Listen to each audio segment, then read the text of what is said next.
Fresh impeachment moves are reportedly underway against Vice President Sara Duterte, with complaints allegedly set to include the testimony of Ramil Madriaga. Here's the report.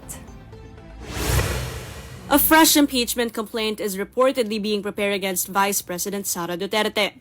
Former Senator Antonio Trillanes said civil society groups and certain sectors of the church will lead a filing. Ang aking impormasyon, ang magpa-file nito ay mga members ng civil society, ng simbahan, basically the same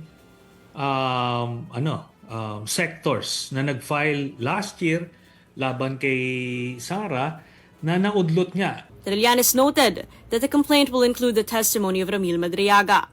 Ang isang na alam ko rito ay bukod doon sa impeachment allegations na kasama doon sa last year, ang madadagdag dito ay yung mga aligasyon ni Mr. Madriaga para malaman din kung totoo ba ito o hindi.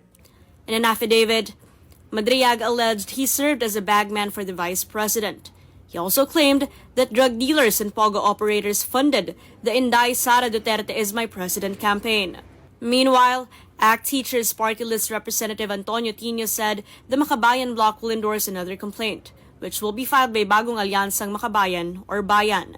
The complaint will again cite betrayal of public trust as its basis. Tinitignan lang natin na baka madagdagan dahil may mga bagong impormasyon na pumasok. Essentially yung kay Madriaga kasi mukhang may additional information siya. Particularly dun sa kung ano nangyari dun sa 125 million na nagastos in 11 days noong December 2022. Tino added that they plan to ask the Supreme Court to rule on the motion for reconsideration of Duterte's previous impeachment case, which was declared unconstitutional.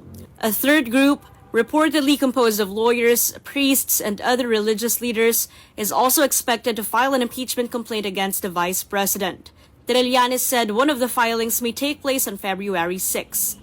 For his part, Bicol Saro Party List Representative Terry Redon said any complaint will be carefully reviewed and deliberated by the House Committee on Justice.